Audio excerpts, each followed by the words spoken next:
Everyone, hello and welcome back to the Rookie Review Series, an 11-part series where we take a look at all of the Minnesota Vikings draft picks from the 2021 NFL Draft. This is part 10 of this 11-part series, so we are almost finished. All we have left is Jalen Twyman after today.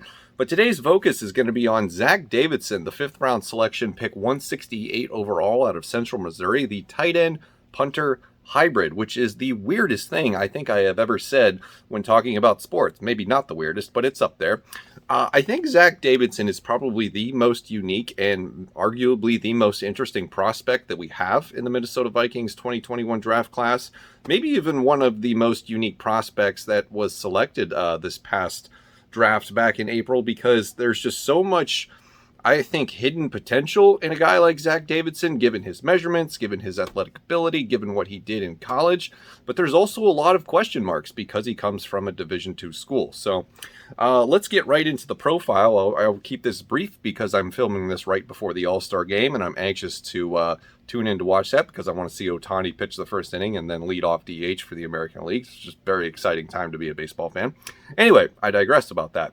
Also, it's a really good time to be a Wild fan because Zach Parise and Ryan Suter are off the books. How about that? That's huge news. Now we've got money for Kirill Kaprizov, we've got money to get Kevin Fiala, and we saved $10 million this year, which could lead to a trade for the Wild to get a legit number one center, maybe Jack Eichel. Who knows? Okay, we've gone off on a tangent about other sports that we don't talk about too much on this channel. There may be some wild discussions coming up later in the year, but anyway, let's talk about Zach Davidson, the 168th overall selection, the final 5th round pick for the Minnesota Vikings, but not the final pick. That will be Jalen Twyman in an episode coming up. So Zach Davidson measures in at 6'6", 245 pounds. Those are official pro day numbers. He graduates as a super senior, redshirt senior.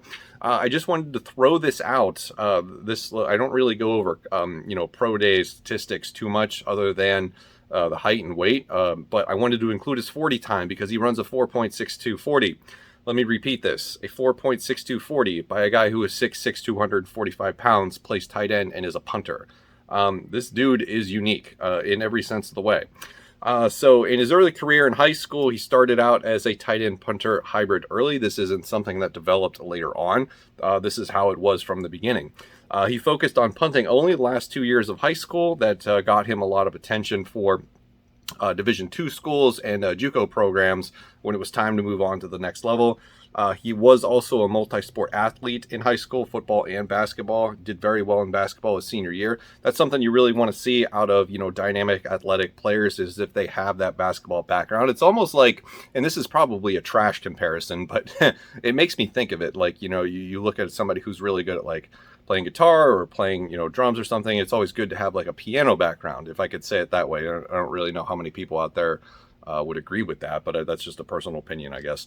So given that he has the basketball background, we can also point to that, as a reason to be excited about his athletic ability. He was a no-star recruit coming out of high school, received interest, as we said, from Division II and JUCO programs as a punter. He was primarily targeted in the recruitment phase for the special teams contributions that he made in high school. They wanted him as a punter. He ends up choosing Central Missouri over Missouri Southern, and because Central Missouri offered him the opportunity at some point to play tight end, that is why he went with the Mules.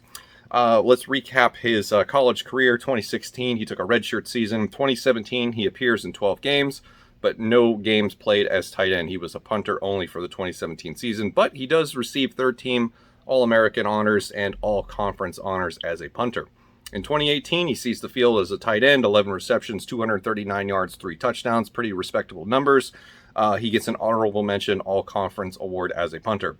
2019, he explodes. 40 receptions, 894 yards, 15 touchdowns in Division II. First team All-American and All-Conference as both tight end and punter. And then the 2020 season, unfortunately, was canceled due to the pandemic. Division II did not play football last year.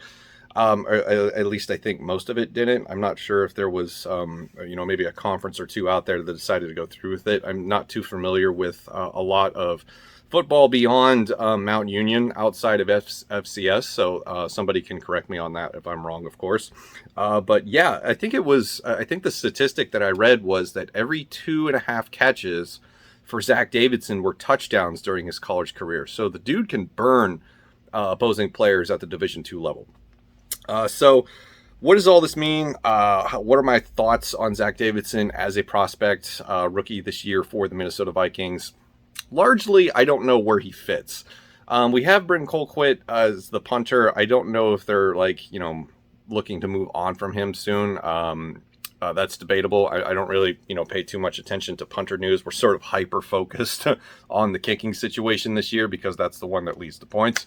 And maybe we've done ourselves a disservice to not have really had a serious discussion about the punting situation in Minnesota. But I don't think that that's something that people are going to click on a video and want to watch. So it is what it is. But he projects as a draft and stash tight end, and then I think he is a backup punter at this point who could potentially fill that need if necessary. It's just something that's kind of nice to have. It's like, you could have, I mean, we've seen it with, like in baseball, with utility infielders. Somebody that can play, 2 positions is more valuable than one. Ohtani tonight is a great example. Pitcher and big time hitter, the Babe Ruth of our generation.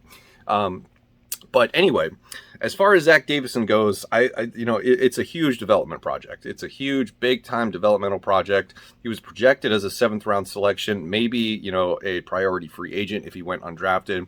But we get him in the 5th round, and it's very interesting to see a guy like this. One of the rankings that I saw heading into the draft had him as the 14th ranked tight end.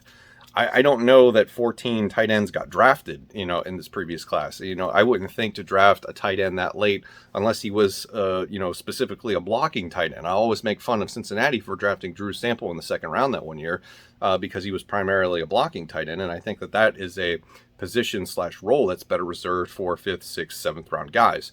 But we go after Zach Davidson, who is a freak athlete. He's got freak size. He runs pretty fast. And he has the athleticism to play the position. Now, there's a lot of concern about his route tree. That's understandable. It's Division II. He's going up against Division II opponents. We hear the criticisms all the time about FCS players getting drafted, players from, non-Power 5 conferences getting drafted, that they're not playing, high-level competition. And that's fine. You can, I'm not going to criticize that because you can only play who is on your schedule. And if you're a Division II school, you're going to play Division II schools, and that's okay. But Zach Davidson is, probably a diamond in the rough, somebody that is going to take a lot of coaching to get up to speed to the next level. And, it's not that it can't be done. It absolutely can. I'm just not sure where he fits in the current system because they love Irv Smith. They love Conklin. The most recent up-to-date depth chart that I checked from Our Lads is the website I use for all my depth charts. They have him listed as tight end. They don't have him listed as a backup punter. He's going to wear number 40 this year. So I think tight end is probably the future for this kid. And if it works out, then this is a steal, especially at a position where they're always looking for dynamic athletes. I'm not trying to say that he's going to be a George Kittle or Travis Kelce, but imagine if you can get somebody like that. It just adds this whole other dimension to the offense. And I think that that's what we've always been looking for. And, Irv Smith, it definitely has the potential to be somebody that is a top tier tight end. But Zach Davidson, man, you just look at him and you think, wow, what if it could be? Athleticism's raw, receiving skills are good. It's just a matter of, is he going to get the reps, and are those reps going to translate into development where he gets better and better as the year goes on? I don't think we'll see much of him this year. I think we'll see him sparingly, but at least, the intrigue is there. He's something of a curiosity. So I hope it works out. And day 3 selections don't always pan out the way you want them to, but they've hit on them before, so there is hope. So that's the profile for Zach Davidson, the 168th overall selection for the Minnesota Vikings. Let me know what you think in the comments below. Those are my thoughts on the tight end punter hybrid coming out of Central Missouri. So that's going to do it for this video. Thank you very much for watching. I'll see you in the next one.